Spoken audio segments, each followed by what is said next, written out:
America. Phone की घंटी बजने पर किचन की ओर जा रही साधना ने घंटी की आवाज़ सुनने पर फ़ोन रिसीव किया। हेलो।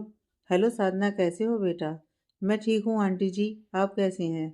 और घर में सब कैसे हैं? हम भी यहाँ पर सब ठीक हैं। सुबह सुबह फ़ोन कर दिया मैंने, कोई परेशानी तो नहीं हुई? तुम कोई काम तो नहीं कर रही थी? अरे नहीं आंटी जी, कैसी बातें कर रही हैं आप? आपके फ़ोन करने से मुझे क्यों परेशानी होगी? और अगर मैं कोई काम कर भी रही होती तो सबसे पहले आपका फ़ोन उठाऊंगी, सब काम छोड़कर। और वैसे भी सुबह आपके वहाँ हुई है, यहाँ तो रात हुई है। मैं बस किचन में जा रही थी देखने डिनर तैयार हुआ है या नहीं। अरे हाँ, मैं तो भूल ही गई थी। यहाँ जब सुबह होती है तो अमेरिका में रात होने लगती है। किसका फ़ोन है साधना बहू? रीना जी ने आकर डाइनिंग टेबल की कुर्सी खींचकर उस पर बैठते हुए पूछा। इंडिया से मेगा आंटी जी का फ़ोन है माँ। अरे, तो बता क्यों नहीं रही? यहाँ मुझे बात करनी है।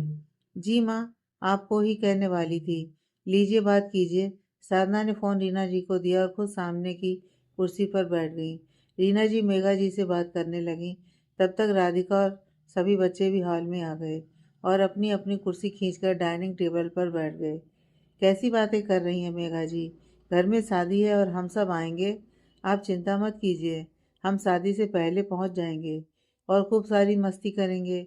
आखिर हमें मिले हुए भी तो 2 साल हो गए।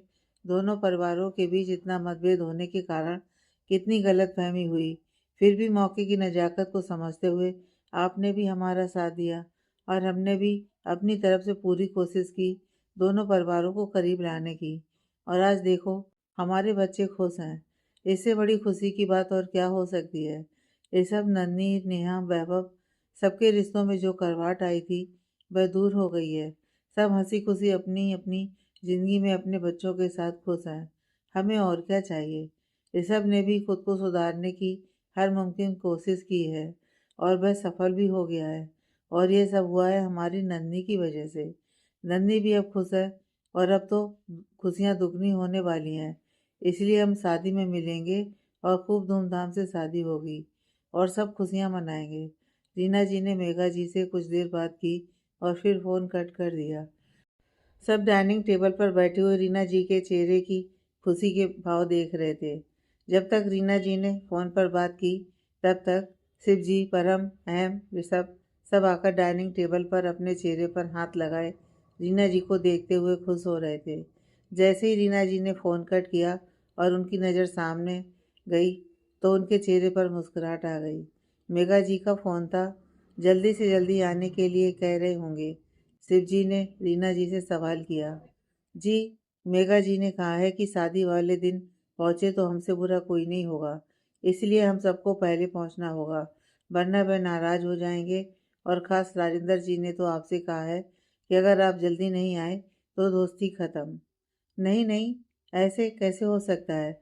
ऋषभ, तुम अगले हफ्ते की टिकट करवाओ, हम सब साथ ही में एक हफ्ता पहले इंडिया जाएंगे। शिवजी ने कहा तो सब खुश हो गए। बच्चे भी हूटिंग करने लगे। अच्छा चलो, सब डिनर करो। फिर सब अपनी अपनी पैकिंग शुरू कर दो। जो भी खरीदना है, जो भी शॉपिंग करनी है, कर लो, क्योंकि अगले हफ्ते हम सब इंडिया जा रहे हैं। शिवजी ने कहा तो सब चुपचाप डिनर करने लगे। इंडिया, मुंबई। आपने उन्हें आने के लिए कहा या नहीं? राजेंद्र जी ने चाय का कप पकड़े हुए अखबार पढ़ते हुए मेघा जी से पूछा। हाँ जी, अभी थोड़ी देर पहले ही मेरी रीना जी से बात हुई और उन्होंने कहा है कि सब जल्दी आ जाएंगे। उनके बिना यहाँ शादी कहाँ हो पाएगी। और आप भी जल्दी चाय पीकर उठे और जाकर काम देखिए। वक्त कितना रह गया है शादी के लिए। जल्दी जल्दी सारे काम निपटाने हैं, फिर मेहमान आने लगेंगे। अभी छोटे छोटे काम रह जाएंगे और बाद में परेशानी होगी। आप इतनी परेशान क्यों हो रहे हैं? सब काम हो जाएंगे और वक्त से हो जाएंगे। अच्छा, मैं निकलता हूँ, राजेंद्र जी ने कहा और कॉलेज के लिए निकल गए। मेघा जी अपने काम में लग गईं। तभी वैभव ऊपर से आता हुआ दिखाई दिया तो वह काम छोड़कर वैभव के पास आईं और कहा, अब तुम कहाँ चले? मैंने कहा है ना कि तुम दोनों कल से ऑफिस नहीं जाओगे। घर में शादी है, कितना काम है। तुम्हारे पापा कॉलेज से छुट्टी नहीं ले सकते, लेकिन तुम दोनों तो छुट्टी ले सकते हो ना, क्योंकि तुम तो खुद बॉस हो ना। मैं अकेले कितना काम करूँगी? माँ, शादी के 10 दिन हैं और सारा काम तो हो चुका है, जो रह गया है वह भी मैं करवा रहा हूँ। इसलिए तो हम सब ने काम बांट कर रखा है ना। मेरे ऑफिस में कुछ काम है, 2-3 दिन में काम खत्म करके मैं छुट्टी ले लूँगा और पास हूँ, तभी तो मेरे कंधे पर ज़्यादा काम है। अच्छा, मैं चलता हूँ, आप परेशानी मत लीजिए। रुको वैभव, तुमने नन्ही से बात कर ली? मेघा जी के सवाल पर वैभव ने पलटकर देखा और नामे अपनी गर्दन हिलाकर सर झुका लिया। कुछ भी हो वैभव, तुम्हें नन्ही से इस बारे में बात करनी होगी। ठीक है माँ, मैं आज ही बात कर लूँगा, वैभव ने कहा और ऑफिस के लिए निकल गया। तुम जितनी जल्दी नन्ही से बात करोगे उतना ही अच्छा होगा, मेघा जी ने अपने मन में कहा और सोफे पर बैठ गईं। क्या हुआ माँ, आप ऐसे क्यों बैठी हैं? और आपकी चाय भी ठंडी हो गई, आपने पी नहीं? नेहा की आवाज़ पर मेघा जी ने चौंक कर नेहा की तरफ देखा। नहीं, वह मैं पता नहीं क्या सोचने बैठ गई थी। नेहा, तुम बैठो, तुम भी चाय पियो। मेघा जी एक कप लेकर केतली से चाय निकालने लगी। आप परेशान हैं माँ? नहीं, तुम्हें ऐसा क्यों लगा? नेहा मेघा जी के पास जमीन पर घुटनों के बल बैठ गई और उनके दोनों हाथ थाम कर, आप मुझसे छुपा रही हैं ना? मैं जानती हूँ आप परेशान हैं। कितना वक्त गुजर गया माँ उन बातों को, फिर भी आपके दिल में ये डर क्यों बैठा है? आप अपने दिल से डर निकाल दो माँ। सब कुछ ठीक है, सब अपनी अपनी जगह खुश हैं। और तुम भी खुश हो नेहा? मेघा जी ने नेहा के हाथ से अपने हाथ छुड़ाकर उसका चेहरा थामते हुए पूछा। नेहा की आंखों में नमी आ गई। आप सब खुश हैं ना माँ? नेहा ने अपने दोनों हाथ मेघा जी के हाथों पर रखे। आप सब खुश हैं ना इस शादी से? तो मैं क्यों खुश नहीं हो सकती? मेरा और है ही कौन माँ? आप, पापा, नन्ही, वैभव, वेद, व्योम, आप सब मेरी दुनिया है माँ। आप सब खुश हैं, आप सबकी खुशी देखकर ही मैं जी रही हूँ। वैभव को नन्ही मिल गई, नन्ही को उसका वैभव। मुझे मेरे दोनों दोस्तों के साथ साथ माँ पापा भी मिल गए। वेद और व्योम मुझे कितना प्यार करते हैं। मुझसे ज़्यादा खुशनसीब इंसान और कौन हो सकता है? हम सब तो तुम्हें प्यार करते हैं नेहा, और हमेशा करते रहेंगे। मैं तुम्हारे जीवन साथी की बात कर रही हूँ, क्योंकि मैं जानती हूँ एक सही जीवन साथी जीवन की राह बहुत आसान कर देता है। मेघा जी ने नेहा की आंखों में देखते हुए कहा। हम सफ़र, कुछ भी हो जाए माँ, मैं शादी से खुश हूँ। और रही हम सफ़र की बात, आप तो उसे जानती हैं, इसलिए तो आप सबकी राय मांगी थी। वैभव, नंदी ने इजाज़त दी, तभी तो ये शादी कर रही हूँ माँ। और मैं इस शादी की कसौटी पर खरी उतरने की पूरी कोशिश करूँगी मैं। और ये रिश्ता मुझे दिल से स्वीकार है, इसलिए आप अपने दिमाग में इस बात को कभी मत लाइएगा कि मैं शादी से खुश नहीं हूँ। मैं बहुत खुश हूँ, कहते हुए नेहा उठकर सोफे पर बैठकर मेघा जी के गले लग गई। मेघा जी के चेहरे पर भी सुकून के भाव आ गए। दादी दादी करते हुए बेदाल में आया और नेहा को धकेलकर खुद मेघा जी के गले लग गया। नेहा खड़ी होकर अपने कमर पर दोनों हाथ रख वेद को घूरने लगी। तभी व्योम भी अपने नन्हे नन्हे कदमों पर चलकर मेघा जी के पास आया और दूसरी तरफ से उनकी गोद में चढ़ गया। दोनों मेघा जी के गले लगे हुए हैं। नेहा को जीभ निकालकर चिढ़ाने लगे तो हैरानी से नेहा की आंखें बड़ी हो गईं। मेघा जी के चेहरे पर मुस्कान खिल गई। नेहा ने सीढ़ियों से उतरती हुई नन्ही को देखा तो उसका हाथ पकड़कर हाल में ले आई और सामने सोफे पर बैठकर नन्ही के गले लग गई। व्योम और वेद को जीभ निकालकर चिढ़ाने लगी। नन्ही के चेहरे पर भी मुस्कुराहट फैल गई। वेद और व्योम दोनों भाग कर आए और नेहा को धकेलने लगे तो नन्ही ने उन दोनों को पीछे किया और नेहा को कस के गले लगा लिया। वेद और व्योम मासूमियत से नन्ही और नेहा को देखने लगे। नेहा नन्ही एक दूसरे को देखकर हंसने लगीं और फिर दोनों को उठाकर अपनी अपनी गोद में लेकर प्यार करने लगीं। सॉरी मौसी, वेद ने नेहा के सामने आकर कान पकड़ते हुए कहा तो छोटा सा व्योम भी अपने छोटे छोटे हाथों से अपने कान पकड़ने लगा। नन्ही, नेहा और मेघा जी इन दोनों की मासूमियत देखकर हंसने लगीं। सॉरी मौसी, आज के बाद मैं ऐसा कभी नहीं करूँगा, आपको कभी परेशान नहीं करूँगा। अब आपकी शादी होने वाली है ना, आप हम सबको छोड़कर चले जाएंगे, इसलिए सॉरी। नेहा ने नमी भरी आंखों से वेद को देखते हुए अपने सीने से लगा लिया। आई मिस यू मौसी, मैं आपको बहुत मिस करूँगा। जब आपकी शादी हो जाएगी तब तो आप भी अधिका की तरह बहुत टाइम तक हमसे मिल नहीं पाओगी ना। क्योंकि शादी के बाद तो आप अमेरिका चले जाओगी। हाँ, आपकी मौसी अमेरिका चली जाएगी, लेकिन हम फ़ोन पर बात करेंगे ना, वीडियो कॉल पर, तो हम रोज़ मौसी को देख पाएंगे, जैसे आप रोज़ राधिका से बातें करते हो। नन्ही ने प्यार से बेद को समझाते हुए कहा। चलो अब आप दोनों खेलो। नन्ही ने कहा तो बेद और व्योम नेहा के गले लगे और फिर अपने खिलौनों के साथ खेलने लगे। अच्छा माँ, मैं ऑफिस के लिए निकलती हूँ। वैभव 10 बार फ़ोन कर चुके हैं, हमारी ज़रूरी मीटिंग है, नन्ही ने कहा और अपना बैग उठाकर बाहर जाने लगी। नेहा ने नन्ही का हाथ पकड़ लिया। नन्ही के कदम रुक गए। उसने पीछे मुड़कर देखा तो नेहा की आंखों से आंसू बह रहे थे। नन्ही के हाथ उसके बैग से छूट गए और उसने नेहा को कसकर अपने गले लगा लिया। क्या हुआ नेहा, तुम रो क्यों रही हो? कुछ हुआ है क्या? मुझे बताओ। नन्ही ने नेहा को अलग करके उसका चेहरा अपने हाथों में पकड़कर कहा। नेहा ने रोते हुए अपनी गर्दन नामे हिला दी और फिर से नन्ही के गले लग गई। कुछ दिन रहते हैं मेरी शादी को, फिर मैं तुमसे बहुत दूर चली जाऊंगी, अमेरिका, बहुत दूर चली जाऊंगी। तुम्हें जरा भी मुझसे प्यार नहीं है ना नन्ही? तुम्हें सिर्फ ऑफिस का काम सोच रहा है ना? तुम जानती हो ना कि मैं तुम्हें कितना मिस करूंगी, फिर भी तुम ऑफिस जा रही हो। कुछ दिन तुम मेरे साथ समय नहीं बिता सकती? नेहा ने भारी आवाज से रोते हुए कहा। बस ये बात थी? तुमने तो मुझे डरा ही दिया था नेहा। मुझे लगा कि हमने तुम्हारे लिए कोई गलत फैसला ले लिया है। तुम इतनी सी बात के लिए इतना रो रही हो। मैं बस आज का दिन ही ऑफिस जा रही हूँ, वह भी सिर्फ 2 घंटे के लिए, क्योंकि मैंने वैभव से पहले ही कह दिया है कि मैं कल से ऑफिस नहीं जाऊंगी। मुझे नेहा के साथ ज़्यादा से ज़्यादा टाइम स्पेंड करना है। आज एक ज़रूरी मीटिंग है, बस उसे ख़त्म करना है। 2 घंटे के बाद मैं घर आ जाऊंगी। फिर हम दोनों मिलकर तुम्हारी शादी की तैयारियां करेंगे, खूब सारी बातें करेंगे, खूब सारा समय साथ बिताएंगे। नन्ही ने प्यार से नेहा के आंसू पोंछते हुए कहा तो नेहा के चेहरे पर हल्की सी मुस्कान आ गई। अच्छा अब मैं जाऊं? सिर्फ 2 घंटे के लिए। तब तक तुम वेद और व्योम के साथ मस्ती करो। मैं और वैभव दोनों ही वापस जल्दी आ जाएंगे, नन्ही ने कहा तो नेहा ने अपनी गर्दन हाँ में हिलाई और नन्ही को जाने के लिए कहा तो नन्ही एक नज़र मेघा जी की ओर देखकर नेहा के चेहरे पर प्यार से हाथ फेरते हुए ऑफिस के लिए निकल गई। नेहा भी वेद और व्योम के साथ मस्ती करने लग गई। मेघा जी चाय पीते पीते उनको देखकर मुस्कुरा रही थी। नन्ही ऑफिस पहुंची, तभी उसे सामने से आता हुआ वैभव दिखाई दिया।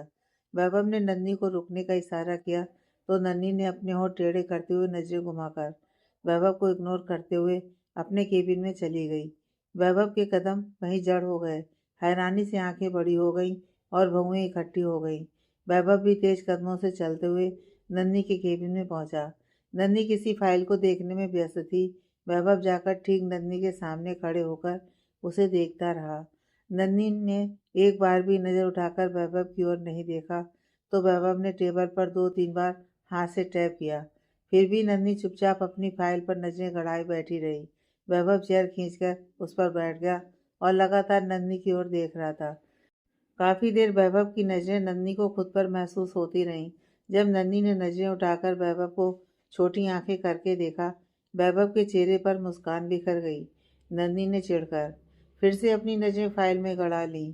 वैभव की प्यार भरी नजरें फिर से नन्ही के ऊपर जड़ गईं। कुछ ही पल बाद नन्ही उठी और फाइल बंद करके केबिन के बाहर निकलने के लिए बढ़ गई। नन्ही को बाहर जाते देख वैभव जल्दी से उठा और पीछे से जाकर नन्ही का हाथ थाम अपनी ओर खींच लिया। अचानक सब कुछ होने से नन्ही सीधा वैभव के सीने से टकरा गई। तब तक वैभव के दोनों हाथ नन्ही की कमर के पीछे जाकर कस गए। नन्ही ने नाराजगी से वैभव को देखा और अपने दोनों हाथ अपनी कमर पर पीछे ले जाकर वैभव के हाथों से खुद को छुड़ाने लगी। वैभव की पकड़ नन्ही पर और कस गई। नन्ही खुद को छुड़ाने की कोशिश कर रही थी, लेकिन वैभव नन्ही के चेहरे को बहुत प्यार से निहार रहा था। जब काफी देर तक नन्ही खुद को नहीं छुड़ा पाई तो चुपचाप खड़ी हो गई। कब तक नाराज रहने का इरादा है? वैभव ने एक हाथ नन्ही की कमर पर रखे और दूसरा हाथ नन्ही का चेहरा ऊपर उठाकर पूछा, जब तक आप ऐसी बातें करते रहेंगे? नन्ही ने चेहरा फेरते हुए नाराजगी से कहा, अच्छा सॉरी, आज के बाद ऐसी बातें कभी नहीं करूंगा। वैभव ने अब नन्ही का चेहरा अपने दोनों हाथों में थाम कर कहा। नन्ही ने नजर उठाकर वैभव की ओर देखा और उसके सीने से लग गई। जब आप ऐसी बातें करते हैं ना तो बहुत डर लगता है। दूर जाने की बातें करते हैं, कभी ये नहीं सोचते कि मुझे कितना हर्ट होगा। मजाक कर रहा था नन्ही। मरना तो फिजूल की बातें हैं। मैं तो तुम्हारे साथ जीना चाहता हूँ। ये पूरी ज़िंदगी तुम्हारी बाहों में बिताना चाहता हूँ। सुबह सुबह ऐसा मजाक, इतनी अशुभ बातें, ऐसा मजाक कौन करता है? बात सिर्फ यही थी ना कि मैंने आपसे कहा कि नेहा की शादी के लिए हम सब साथ में शॉपिंग करने जाएंगे और आप ही मेरे साथ चलेंगे, क्योंकि मैं आपकी पसंद के कपड़े पहनना पसंद करती हूँ। आपको पता है ना, हमेशा से आपकी पसंद की हर चीज़ लेती रही हूँ मैं। और आपने क्या कहा? यही बात अगर मैं कहती तो, जब तक आप मेरे हाथ की कॉफ़ी नहीं पी लेते तब तक आपको चैन नहीं मिलता। और अगर मैं कहूँ कि अगर मैं ना रही तो। नन्ही के बोलने से पहले ही वैभव ने अपना हाथ नन्ही के मुंह पर रख दिया। वैभव की आंखें नम हो गई। नन्ही वैभव का हाथ अपने मुंह से हटाकर, अब क्या हुआ? मैंने तो अभी पूरी बात भी नहीं करी और आपने पहले ही मेरा मुंह बंद कर दिया। और जब खुद बोलते हैं तब नहीं पता चलता मुझे हर्ट होगा। वैभव का गला भर आया था नन्ही की बातें सुनकर। आंखों में नमी छलक आई। वैभव ने अपने दोनों हाथ नन्ही के खुले बालों में फंसाए और उसका चेहरा खुद के करीब करके, दोबारा ऐसा सोचना भी मत, समझी? अपनी कई बात की माफ़ी मांग रहा हूँ ना। तुम्हारे मुंह से यह सब सुनना मुझे पसंद नहीं। गुस्सा करो, लड़ो मुझसे, झगड़ा करो, शिकायत करो, नाराज़गी जताओ। अपने प्यार से तुम्हें मना लूँगा मैं। तुम जहाँ कहो तुम्हारे साथ चलूँगा।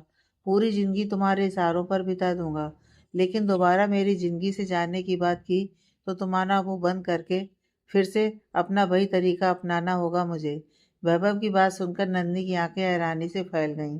लेकिन तब तक वैभव ने नन्ही के होठों पर अपने होठ रख दिए थे। सहना मुश्किल हो जाती है तुम्हारी दूरी, फिर वह चाहे कुछ पलों की ही क्यों ना हो। रहना तो दूर, सोच भी नहीं सकता तुमसे दूर रहने की। 2 साल पहले तबाह हो चुका होता वैभव, अगर उसकी ज़िंदगी में नन्ही ना होती। तुम तो अपनी कसम देकर चली गई थी और उस कसम को तोड़ना मेरे बस में नहीं था, क्योंकि तुमसे ज़्यादा तुमसे मोहब्बत करता हूँ मैं। और जितनी मोहब्बत करता हूँ ना, उससे ज़्यादा तुम्हारी खुशी की चाहत रखता हूँ मैं। जिसमें तुम्हारी खुशी हो, उस राह में अड़चन बनकर मैं कभी खड़ा नहीं हो सकता। इसलिए तो तुम्हें तुम्हारी मर्जी से खुद से दूर जाने के लिए भी तुम्हारी कसम के आगे बेबस होकर नहीं रोक पाया तुम्हें। लेकिन भगवान को मुझ पर तरस आ गया। बस, मुझे कुछ भी याद नहीं करना, कहते हुए नन्ही फिर से वैभव के सीने से लग गई। उस पल को याद करती हूँ ना, तो सांसें तेज चलने लगती हैं मेरी। भूल जाना चाहती हूँ मैं वो मंजर, जिस वक्त मैंने अपनी कसम देकर आपको खुद से दूर किया था। सच में, शायद भगवान को हम दोनों पर ही तरस आ गया था, इसलिए तो आज फिर दोनों साथ हैं। मुझे कुछ याद नहीं करना कभी यादों में से। नन्ही ने वैभव की शर्ट को कसकर पकड़ते हुए कहा। ठीक है, कुछ याद नहीं करेंगे हम। वैभव ने नन्ही का चेहरा अपने हाथों में थाम कर कहा। नन्ही की आंखों से आंसू साफ किए, जो बीते पलों को याद करके नन्ही की आंखों से बह रहे थे। फिर वैभव ने नन्ही को ले जाकर साइड में रखे सोफे पर बिठाया। नन्ही वैभव के चेहरे को देख रही थी। वैभव ने नन्ही को खुद को देखते हुए पाया। मुझे तुमसे कुछ ज़रूरी बात करनी है नन्ही, तुम पहले मेरी पूरी बात सुनोगी। वैभव नन्ही के दोनों हाथ अपने हाथ में लेते हुए कहा। ऐसी क्या बात है वैभव, जिस बात की परेशानी आपके चेहरे पर झलक रही है? नेहा की शादी है, बहुत सारे गेस्ट आएंगे, हमारे सभी ऑफिस के एम्प्लॉय, तुम्हारी मम्मी पापा, हमारे कुछ रिश्तेदार। इसमें इतना परेशान होने वाली कौन सी बात है? शादी है, सबका आना तो बनता है। और आप चिंता मत कीजिए, हम पूरी अरेंजमेंट कर लेंगे। किसी को किसी भी शिकायत का मौका नहीं मिलेगा। आपको परेशान होने की ज़रूरत नहीं है। मैं जानता हूँ नन्ही, तुम सबका अच्छे से ख्याल रखोगी। किसी को शिकायत का मौका नहीं मिलेगा, इतना तो मैं जानता हूँ। लेकिन मैं जो तुमसे कहना चाह रहा हूँ, मुझे समझ में नहीं आ रहा। सब आएंगे नन्ही, तुम्हारे मम्मी पापा, तुम्हारे भाई भाभी, पिया, सब आएंगे। और अमेरिका से राय फैमिली। राय फैमिली का नाम सुनते ही नन्ही की धड़कन तेज चलने लगी। नन्ही ने वैभव के हाथों से अपने हाथ छुड़ाकर खड़ी हो गई। वैभव ने अपनी आंखें भींच लीं। तुम जानती हो ना नन्ही, नेहा की शादी में उनका आना बहुत ज़रूरी है। उनके बिना शादी नहीं हो सकती। शादी तो हो ही जाएगी, लेकिन अगर उन्हें नहीं बुलाया तो उन्हें बहुत बुरा लगेगा। मैं सुबह सब सुन चुकी हूँ। मैंने सुबह माँ को फ़ोन पर साधना भाभी, रीना माँ से बात करते हुए सुन लिया था। मुझे उनके आने से कोई प्रॉब्लम नहीं है, बल्कि मैं तो खुश हूँ कि वो सब आ रहे हैं। 2 साल बाद मैं उन्हें मिलूंगी। वीडियो कॉल में ही सबको देखा है, फ़ोन पर बात की है। सामने से सबको देखूंगी कितना अच्छा लगेगा ना। नंदी ने मुस्कुराकर वैभव की ओर देखते हुए कहा। ऋषभ भी आ रहा है नंदी, वैभव ने कहा तो नंदी के चेहरे की मुस्कुराहट जाती रही। नंदी ने अपनी साड़ी का किनारा अपने हाथ में थामा और अपनी उंगली से घुमाने लगी। वैभव नंदी के पास आया, नंदी के दोनों कंधों पर हाथ रखकर। ऋषभ बदल चुका है नंदी, वह पहले की तरह नहीं है। वह भी अपनी जिंदगी में आगे बढ़ चुका है। तुम्हारे दिल में जो भय है तुम्हें उसे निकालना होगा। तुम्हारे चेहरे पर डर देखकर हो सकता है ऋषभ के दिल को बहुत ठेस पहुंचेगी, क्योंकि उसने तुम्हारी खुशी के लिए खुद को बदल दिया है। नन्ही, तुमने भी उसे दिल से माफ़ कर दिया था और मैं हमेशा ऋषभ का एहसानमंद रहूँगा, जिसने तुम्हें मुझे मेरी ज़िंदगी में वापस लौटा दिया। तुम्हारी कसमें बनकर मैं तो तुम्हें खो ही चुका था और तुम मुझसे दूर जाने के लिए अपने कदम बढ़ा चुकी थी। नन्ही ने नजरें उठाकर वैभव की ओर देखा। आपसे दूर जाने का वह मुझे ज़िंदगी भर रहेगा। एहसानमंद तो मैं भी हूँ ऋषभ की, लेकिन आज मैं उसके लिए बहुत खुश हूँ। वो अच्छे पति, एक अच्छे पिता और एक अच्छे बेटे की कसौटी पर खरे उतर चुके हैं। मेरी कई बातों का उन्होंने पूरा मान रखा है। अपनी पत्नी को बेशुमार चाहत, इज्जत और अपनी बेटी आर्या पर जान निसार करते हैं वो। इससे बड़ी खुशी की और क्या बात हो सकती है। मैं तो चाहती हूँ कि वो सब आएं। मैं भी आर्या से मिलना चाहती हूँ। आज ही मैं खुद उन सबको एक बार फिर से इनवाइट करूँगी। नंदी ने कहा तो वैभव के चेहरे पर भी सुकून की बात उभर आई। वैभव ने नंदी को अपनी बाहों में कस लिया। आपको किसी भी बात के लिए परेशान होने की ज़रूरत नहीं है। मुझे किसी से कोई शिकायत नहीं है और ना ही किसी बात का डर। डर है तो बस आपसे दूर जाने का, और अब कोई वजह नहीं है जो मुझे आपसे दूर ले जाए। नन्ही ने भी वैभव का चेहरा अपने हाथों में थामकर कहा और हल्के से अपने होठों से वैभव के होंठ छू लिए तो वैभव के चेहरे पर भी प्यार भरी मुस्कान तैर गई। तभी नन्ही के केबिन के दरवाजे पर नॉक हुआ तो दोनों एक दूसरे से दूर हुए। तभी रिसेप्शनिस्ट ने आकर मीटिंग के बारे में कहा तो दोनों कॉन्फ्रेंस हॉल में जाने के लिए निकल गए। दूसरी ओर अमेरिका में सब लेडीज़ अपनी शॉपिंग करके घर पर आईं। सब हाल में बैठकर सामान देख रहे थे। तभी ऋषभ ने आकर सबको टिकट कन्फर्मेशन की जानकारी दी। रीना जी ने टिकट्स देखी तो उसमें ऋषभ का नाम कहीं भी नहीं था। यह क्या ऋषभ, तुम हम सबके साथ इंडिया नहीं जा रहे? रीना जी ने चौंक कर ऋषभ की ओर देखते हुए पूछा। नहीं माँ, आप सब जा रहे हो, मैं नहीं, ऋषभ ने कहा और अपने रूम की तरफ बढ़ गया। ऋषभ भाई, अगर आप नहीं चलोगे तो हम में से कोई भी नहीं जाएगा, साधना ने अपनी जगह से खड़े होते हुए कहा तो ऋषभ के कदम ठहर गए। ऋषभ वापस साधना के पास आया। भाभी, आप मेरे न जाने की वजह जानती हैं और मुझे आपसे उम्मीद नहीं थी कि इस तरह की बात आप करेंगे। ऋषभ ने गहरी सांस भरते हुए साधना से कहा। ठीक ही तो कह रही है साधना भाभी, आपको हमारे साथ चलना होगा, वरना हम में से कोई भी नहीं जाएगा। इस बार राधिका ने कहा। आप सब समझ क्यों नहीं रहे? मैं वहाँ नहीं जा सकता, ऋषभ ने थोड़े गुस्से से कहा। आप चाहते हैं कि पहली बार हम सब आपकी पत्नी को लेकर इंडिया जाएं, और वह भी आपके बिना? आप तो जानते हैं ना कि आर्या आपके बिना एक मिनट भी नहीं रहती। आप नहीं चलेंगे तो आर्या वहाँ एक दिन भी नहीं रहेगी, साधना ने कहा तो ऋषभ की नज़र खेलती हुई आर्या पर पड़ी। तभी हॉल में फ़ोन बजने लगा। परी ने फ़ोन उठाया। हेलो, हेलो परी बेटा, कैसे हो? नन्ही ने परी की आवाज़ पहचानते हुए बड़े प्यार से पूछा। नन्ही चाची, मैं ठीक हूँ, आप कैसी हैं? नन्ही का नाम सुनते ही ऋषभ के कदम ठिठक गए। सबकी नज़र ऋषभ के चेहरे पर गई, जिस पर कई भाव आ जा रहे थे। परी ने बात करके फ़ोन साधना को दिया तो साधना ऋषभ की ओर देखते हुए बात करने लगी। भाभी, ऋषभ जी हैं क्या वहाँ? नन्ही के कहते ही साधना की आंखें हैरानी से फैल गईं। हाँ, कहते हुए साधना ने अपनी गर्दन हाँ में हिलाई और फ़ोन ऋषभ की ओर बढ़ा दिया। ऋषभ हैरानी से साधना की ओर देख रहा था। ऋषभ ने इशारे से साधना से पूछा। नन्ही उससे बात करना चाहती है तो साधना हैरानी भरी आंखों से हाँ मैं अपनी गर्दन हिला दी। ऋषभ को यकीन नहीं हो रहा था कि नन्ही खुद से बात करना चाहती है, क्योंकि इन 2 सालों में जब भी नन्ही का फ़ोन आता था या कोई नन्ही को फ़ोन करता था, ऋषभ पास ज़रूर होता था, लेकिन वह कुछ बोलता भी नहीं था कि कहीं उसकी आवाज़ सुनकर नन्ही की पुरानी यादें ताज़ा ना हो जाएं। जब भी नन्ही किसी से वीडियो कॉल पर बात करती थी तो ऋषभ कभी उसके सामने नहीं आता था। हाँ, वह चुपके से एक बार नन्ही का चेहरा जरूर देख लेता था। इसी वजह से वह 2 साल से अपने परिवार को लेकर इंडिया भी नहीं आया था, क्योंकि वह नन्ही को तकलीफ नहीं पहुंचाना चाहता था। वैभव से फ़ोन पर बात किया करता था, नन्ही का हालचाल पूछा करता था। वैभव भी उसे खुद से कॉल कर लिया करता था और सबके बारे में बातें किया करते थे। लेकिन नन्ही इन 2 सालों में आज पहली बार ऋषभ से बात करने जा रही थी। ऋषभ ने कांपते हाथों से साधना के हाथ से फ़ोन लिया और अपने कान पर लगा लिया। ऋषभ कुछ कहता उससे पहले ही नन्ही बोल पड़ी। क्या हुआ भाभी? क्या ऋषभ मुझसे बात नहीं करना चाहते? ऋषभ ने नन्ही की आवाज़ सुनी तो उसका दिल धड़क गया। सांसें तेज चलने लगी। नन्ही को महसूस हुआ दूसरी तरफ फ़ोन पर ऋषभ है। तो नन्ही अपनी सांसें रोककर ऋषभ की जोर जोर से चलती सांसें सुन रही थी।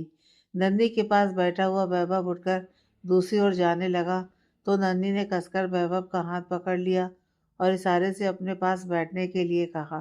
तो वैभव ने उंगली के इशारे से सामने टेबल पर बज रहा उसका फ़ोन दिखाया तो नन्ही ने वैभव को न जाने के लिए अपनी गर्दन नामे हिलाकर कहा।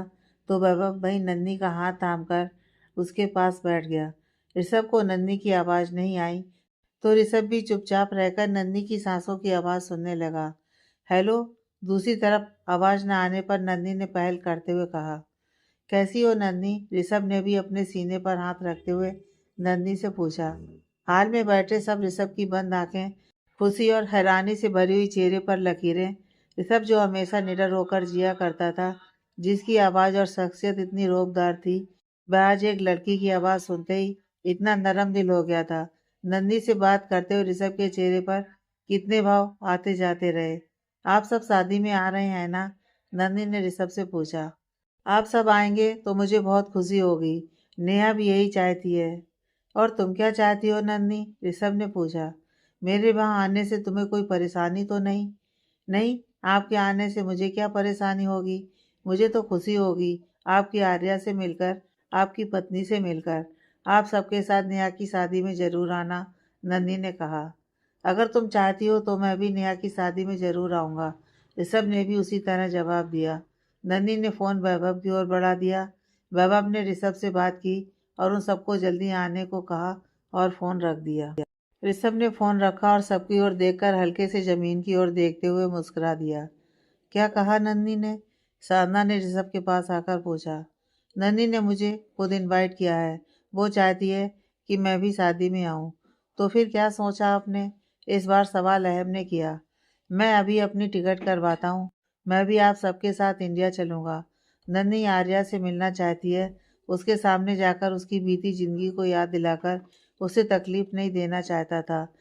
लेकिन जब वह खुद चाहती है कि मैं वहाँ आऊँ तो मैं ज़रूर जाऊँगा, क्योंकि मुझे लगता है कि नन्ही ने मुझे अब दिल से माफ़ कर दिया है। हम दोनों अपनी ज़िंदगी में आगे बढ़ चुके हैं। वो अपनी ज़िंदगी में खुश है और मैं उसे खुश देखकर खुश हूँ। बोलकर ऋषभ सीढ़ियाँ चढ़ते हुए अपने रूम में चला गया। सबके चेहरे पर सुकून भरे भाव उभर आए। अब तो आप खुश हैं ना? नन्ही ने वैभव की आंखों में देखते हुए कहा। जब से आप मेरी दुनिया में आई हैं ना, तब से मेरी ज़िंदगी में खुशियाँ ही खुशियाँ हैं। और मैं खुश ना रहूं, ऐसा हो सकता है क्या?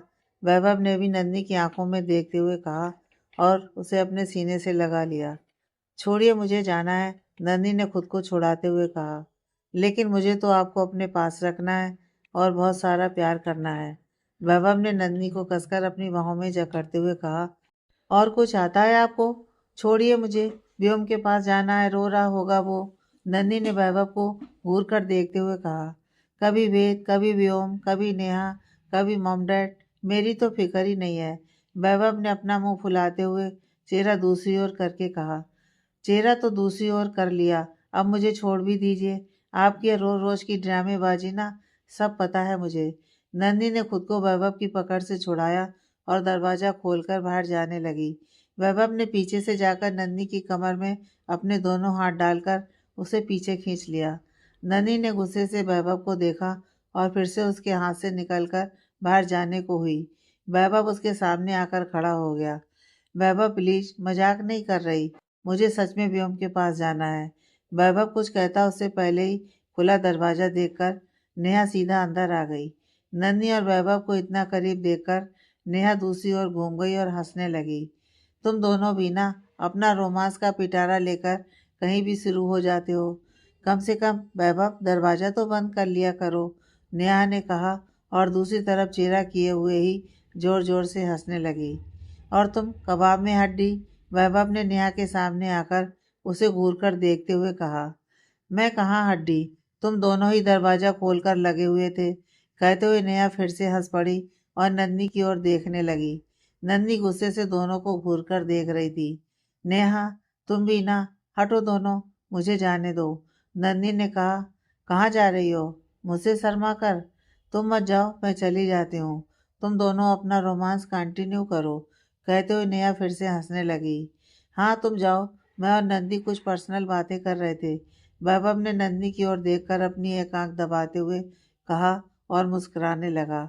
हाँ मैं जा रही हूँ, मैं तो बस ये कहने आई थी कि व्योम की चिंता मत करना, वो मेरे पास सो रहा है, तुम दोनों अपना रोमांस कंटिन्यू करो, कहते हुए नेहा हंसकर भागते हुए अपने कमरे में चली गई।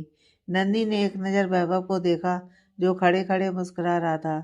नंदी बाहर की ओर जाने लगी तो वैभव फिर से नंदी के सामने आ खड़ा हुआ। अब कहाँ जा रही हैं आप? व्योम तो नेहा के पास सो गया है, वैभव ने आंखें छोटी करके नंदी को देखते हुए पूछा। वो वो मैं तो वेद को देखने जा रही थी, कहते हुए नंदी साइड से निकलकर बाहर जाने लगी तो वैभव ने अपना एक हाथ घुमाकर नंदी के पेट से होते हुए कमर पर रखा और खींचकर फिर से अपने सामने खड़ा कर दिया। वेद तो मॉम डैड के साथ सो रहा है, तुम्हें पता तो है, वो तो रोज ही उनके कमरे में ही सोता है, वैभव ने नन्ही की खुली कमर पर अपने हाथ से दबाव बनाते हुए कहा। तो नन्ही दूसरी ओर घूमकर अपने सीने पर हाथ रखकर मुस्कुराने लगी। नन्ही मुस्कुराकर जाने लगी तो वैभव ने उसकी साड़ी का किनारा पकड़ लिया तो नन्ही ने अपने दोनों हाथ सीने पर रख लिए। अब तो कोई बहाना नहीं है ना, वैभव ने नन्ही की साड़ी के सिरे को अपने हाथ में लपेटते हुए पूछा। नन्ही ने सिर झुकाकर ना में अपना सिर हिला दिया। वैभव ने नन्ही को अपनी बाहों में उठाया और बेड की ओर ले जाने लगा।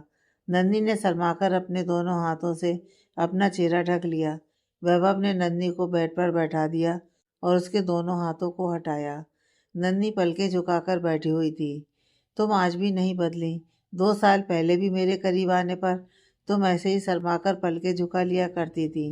2 साल बाद भी तुम मेरे सामने शर्मा जाती हो।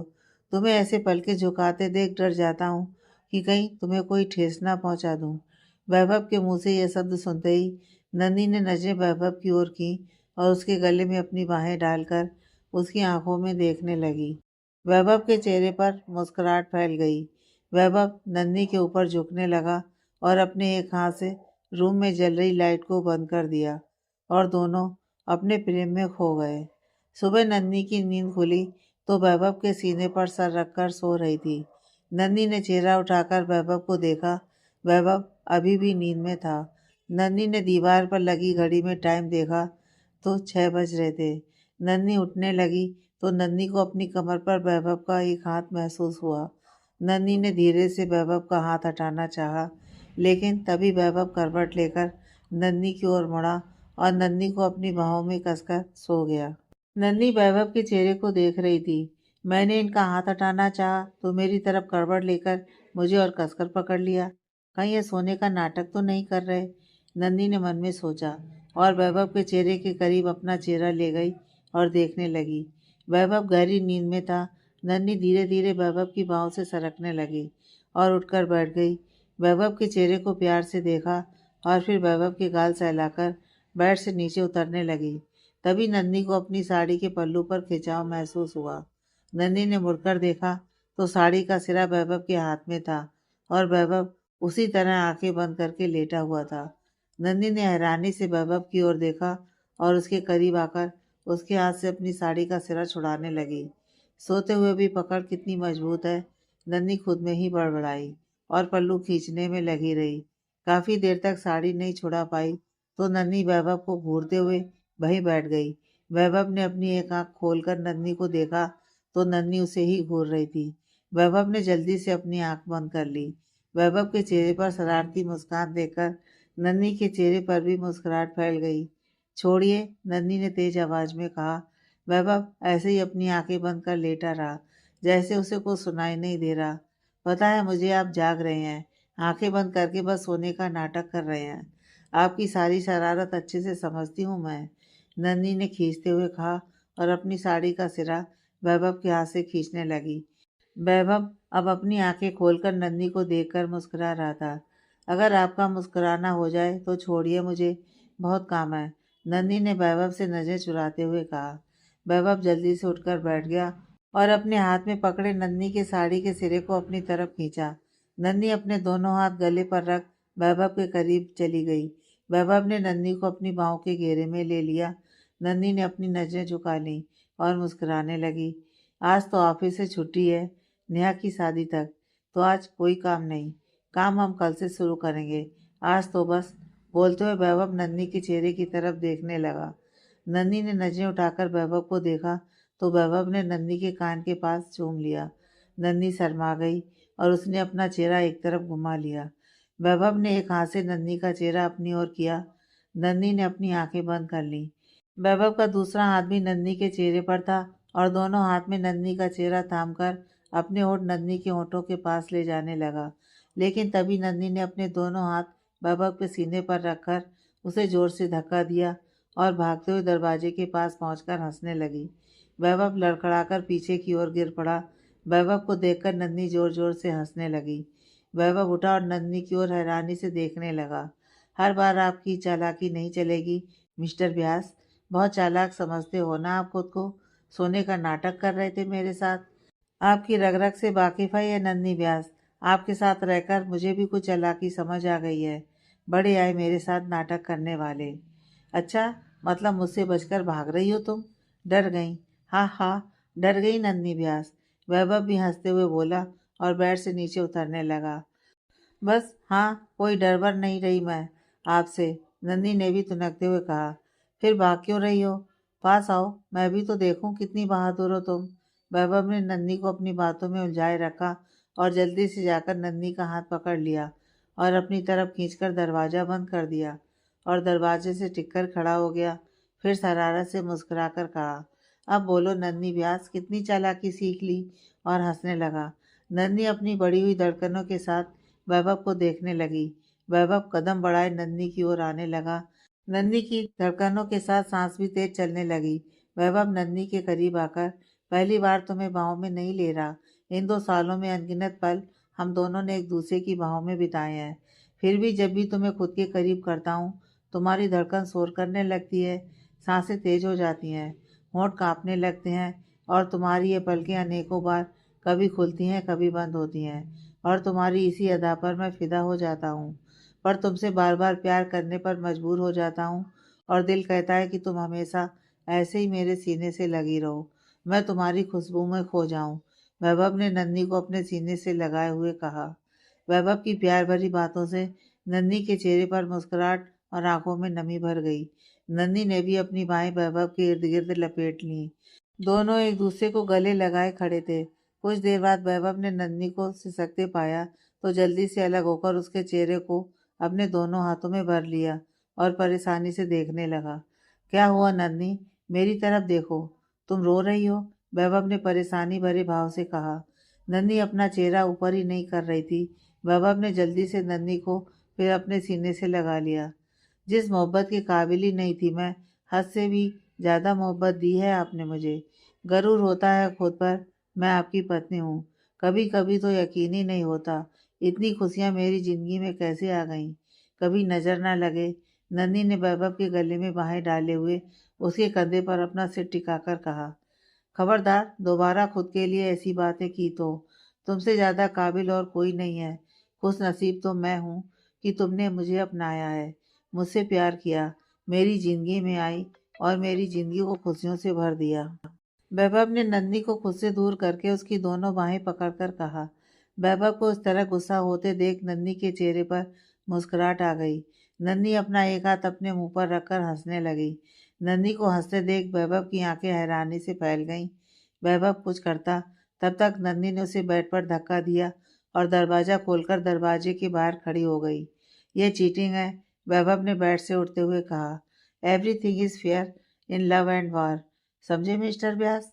नन्ही ने कहा और फिर से हंसने लगी।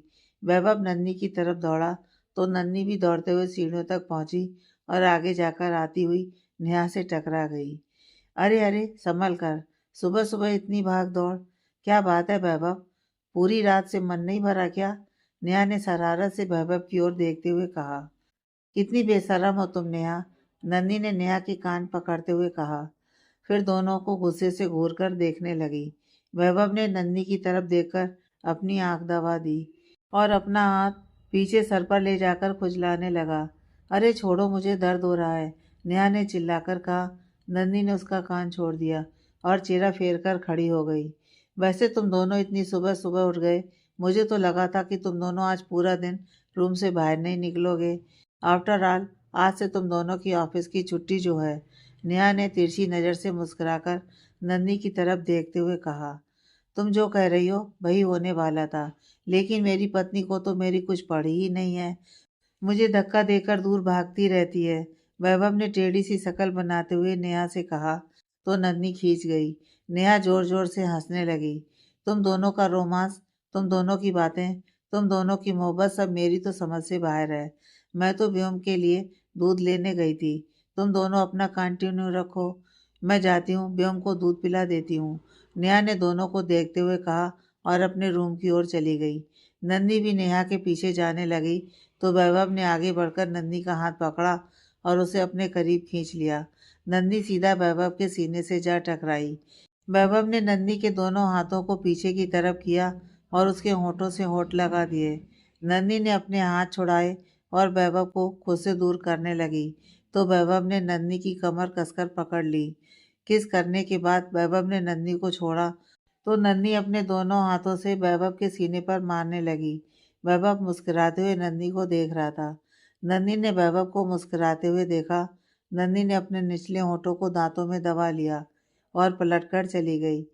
नेहा के रूम के बाहर जाकर नन्ही ने पलटकर वैभव की ओर देखा तो वैभव हाथ की घड़ी बांधे अपने होठों को दांतों से दबाए जाती हुई नन्ही को ही देख रहा था और मुस्कुरा रहा था। नन्ही ने अपना सर झटका और मुस्कुराकर नेहा के रूम में चली गई। हाल में सब ब्रेकफास्ट करने के लिए डाइनिंग टेबल पर बैठे थे। मेघा, राजेंद्र जी, नेहा और वेद एक साइड बैठे थे। नन्ही और वैभव दोनों दूसरी साइड की चेयर पर बैठे थे। मेड खाना परोस रही थी। सबने खाना शुरू किया। वैभव की नज़र बार बार नन्ही की ओर जा रही थी, लेकिन नन्ही का सारा ध्यान खाना खाने में था। सामने बैठी नेहा खाना खाते हुए मुंह नीचे करके वैभव को देखकर हंस रही थी। वैभव नेहा को हंसते देख घूर रहा था।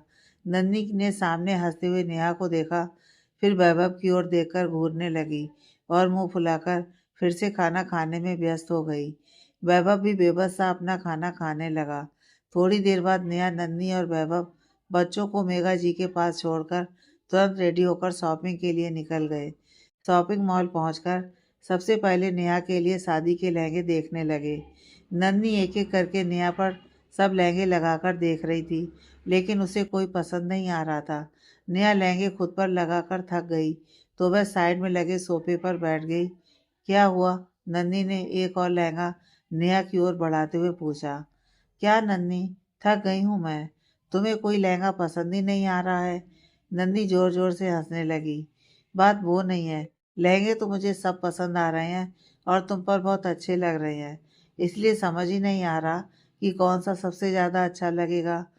मुझे तो तुम हर लहंगे में बहुत प्यारी लग रही हो, नन्ही ने नेहा के गाल सहलाकर कहा और बाकी लहंगे देखने लगी। वो मायूस सी फिर खड़ी होकर आईने में लहंगा खुद पर लगाने लगी। नन्ही अब तक कितने ही लहंगे देख चुकी थी। नेहा ने लहंगा खुद पर लगाया और नन्ही की तरफ देखा तो नन्ही ने नाक सिकोड़ ली और नामे गर्दन हिलाते हुए दूसरा लहंगा देखने लगी। नेहा मासूम सा चेहरा बनाकर फिर वहीं सोफे पर बैठ गई।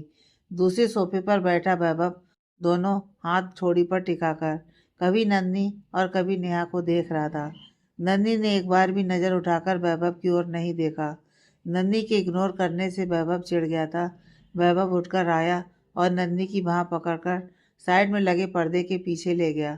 वैभव को ऐसे नन्ही को ले जाते देख नेहा की आंखें हैरानी से फैल गईं। नेहा ने अपने दोनों हाथ अपने मुंह पर रख लिए और पर्दे की तरफ देखने लगी। जहाँ वैभव नन्ही को ले गया था। ये क्या हरकत है? पागल तो नहीं हो गए आप? नन्ही वैभव से अपनी बाँह छुड़ाने लगी। हाँ, पागल हो गया हूँ, क्योंकि तुम मुझे इग्नोर कर रही हो, मुझसे बात भी नहीं कर रही, मेरी तरफ देख भी नहीं रही, वैभव ने भी चिढ़ते हुए कहा। नन्ही अपनी आंखें छोटी करते हुए वैभव की ओर देखने लगी। इग्नोर? मैं क्यों करूँगी आपको इग्नोर?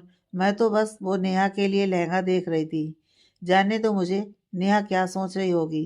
कहते हुए नन्ही बाहर जाने लगी। वैभव ने फिर से नन्ही का हाथ खींच उसे दीवार से लगा दिया। नन्ही हैरानी से वैभव की ओर देखने लगी। वैभव की आंखों में नमी देखकर नन्ही झट से वैभव के सीने से लग गई। वैभव के चेहरे पर मुस्कान आ गई। नन्ही ने अपने दोनों हाथों से वैभव का चेहरा थामा और उसके माथे पर किस कर दिया और पर्दा हटाकर बाहर नेहा के पास चली गई। वैभव भी मुस्कुराते हुए उसके पीछे आ गया। नेहा अभी भी अपने दोनों हाथ अपने मुंह पर रखकर बड़ी बड़ी आंखें करते हुए उन दोनों को देख रही थी। नन्ही ने नेहा के सर पर हल्की सी चपत लगाई। वैभव उनके पास आया और एक लहंगा उठाकर नेहा को दिया। नेहा लहंगा ट्राई करने चली गई। वैभव और नन्ही एक दूसरे को देखकर मुस्कुराते हुए देख रहे थे। दोबारा मुझे कभी इग्नोर मत करना। बेचैन हो जाता हूँ मैं जब तुम मेरी तरफ देखती नहीं और मुझसे बात नहीं करती। वैभव ने थोड़ी नाराजगी से नन्ही से कहा। मैं खुद भी आपसे बात किए बिना नहीं रह सकती और आपको देखे बिना तो मैं जिंदा ही नहीं रह सकती।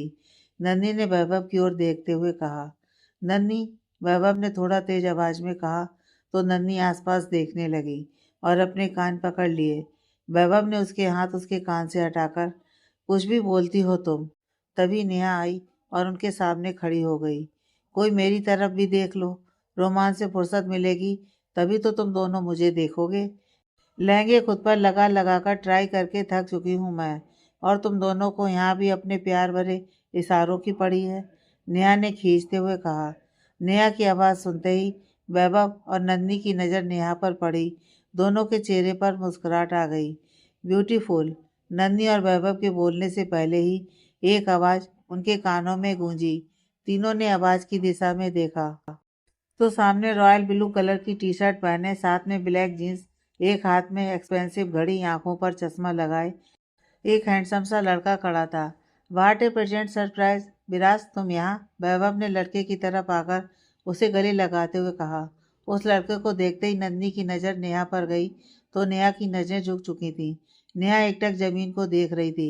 नन्ही ने नेहा के कंधे पर अपने कंधे से मारा और उस लड़के की ओर बढ़ गई। उस लड़के ने भी वैभव को गले लगाया और फिर नन्ही की तरफ आकर नन्ही के आगे हाथ जोड़ते हुए नमस्कार किया।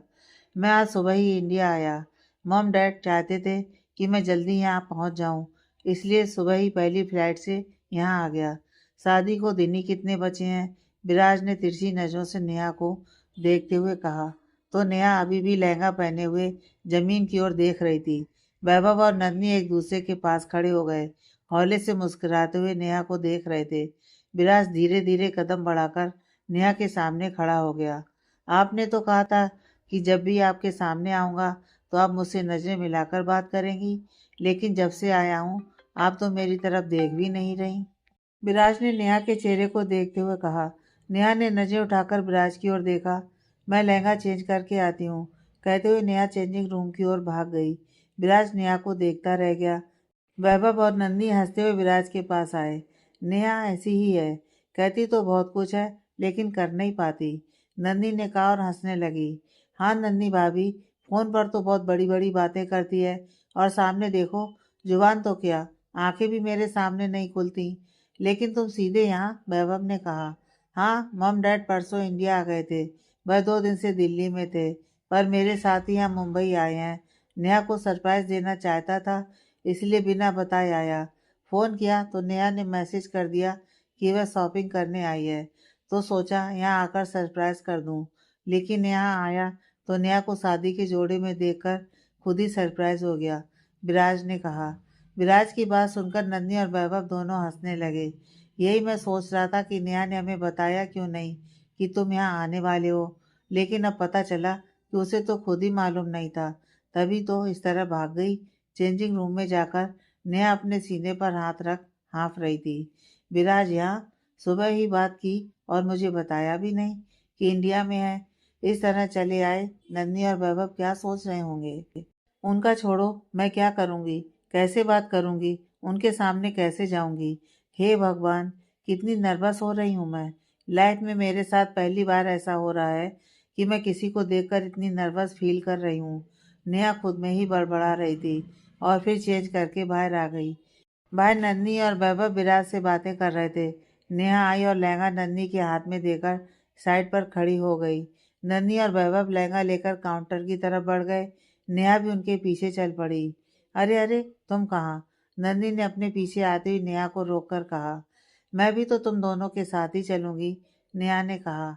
हाँ, तो हम दोनों घर थोड़ी ना जा रहे हैं, हम तो अपने लिए कपड़े देखने जा रहे हैं। तुम जाओ विराज के साथ, तब तक हम दोनों खुद पहनने को शादी के लिए कपड़े सिलेक्ट कर लेते हैं। वैभव नेहा के पीछे खड़े विराज की ओर देखते हुए कहा और नन्ही का हाथ थामकर आगे बढ़ गया। हाँ, तो मैं भी तो तुम दोनों के साथ चलूंगी, तुम दोनों को कपड़े सिलेक्ट करने में हेल्प करवा दूंगी, नेहा ने कहा और उनके पीछे चलने लगी। नहीं, यह काम मैं और वैभव कर लेंगे। तुमसे खुद के लिए तो लहंगा सिलेक्ट नहीं हो रहा था, हमारी मदद क्या करोगी।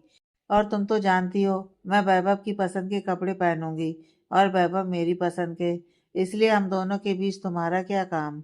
तुम जाओ विराज के साथ मिलो, बातें करो। आखिर इतने टाइम बाद तुम दोनों मिल रहे हो और 10 दिन में तुम दोनों की शादी है, तो एंजॉय योर टाइम, नन्ही ने मुस्कुराकर कहा और वैभव के साथ चली गई। नेहा खड़ी रह गई। नेहा को नन्ही और वैभव पर गुस्सा भी आ रहा था। विराज वैभव के साथ अक्सर बिजनेस मीटिंग में मिला करता था, जहां उसकी मुलाकात नेहा के साथ भी होती थी। यह मुलाकात प्रोफेशनल होती थी, लेकिन धीरे धीरे विराज नेहा को पसंद करने लगा। नेहा को इस बात का पता ही नहीं था। पिछले 2 साल में वैभव ने विराज के साथ मिलकर बहुत सारे प्रोजेक्ट पूरे किए थे, इसलिए दोनों बहुत अच्छे दोस्त बन गए थे। जब विराज के मन की बात वैभव को पता चली कि वो नेहा को पसंद करता है, तो वैभव ने नेहा से बात की, लेकिन नेहा ने साफ मना कर दिया, क्योंकि ना तो नेहा ने कभी विराज के बारे में सोचा था और ना ही उससे ज़्यादा मिली थी। लेकिन कब तक नेहा अकेले ज़िंदगी गुजार सकती थी। उसे भी सब कुछ भूलकर आगे बढ़ना ही होगा। उसे भी जीवन साथी की ज़रूरत है, जो हर सुख दुख में साथ रहे, हर कदम पर नेहा को संभाल सके। इसलिए नन्ही और वैभव ने मिलकर नेहा के लिए रिश्ते ढूंढना शुरू कर दिया। नेहा को कोई भी लड़का पसंद नहीं आ रहा था, क्योंकि नेहा शादी नहीं करना चाहती थी।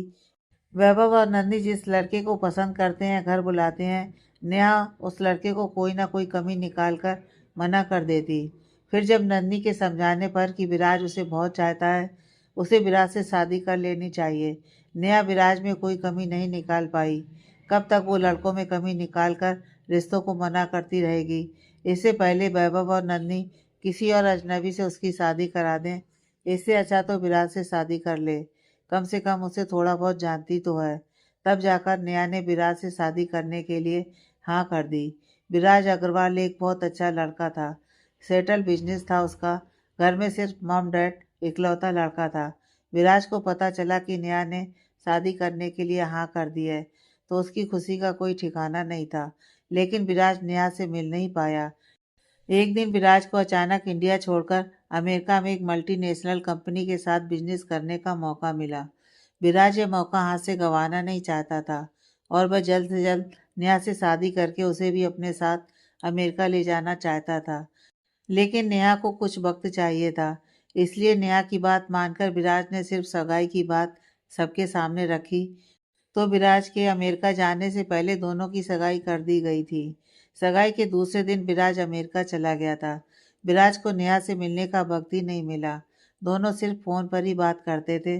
दोनों ने साथ में टाइम स्पेंड नहीं किया था, क्योंकि जब भी बिजनेस के मामले में दोनों मिले थे, तो हाय हेलो से ज़्यादा कोई बात ही नहीं हुई थी। सगाई के बाद नेहा फ़ोन पर तो विराज के साथ कंफर्टेबल थी, लेकिन विराज के सामने फेस टू फेस बात करना थोड़ा मुश्किल था। इसलिए नेहा अकेले में विराज के साथ नहीं रुकना चाह रही थी। लेकिन नंदनी और वैभव तो नेहा को छोड़कर चले गए, पर नेहा की हिम्मत नहीं हो रही थी पलटकर विराज को देखे भी। पीछे खड़ा विराज अपने दोनों हाथ जेब में डाले मुस्कुराकर नेहा की ओर ही देख रहा था।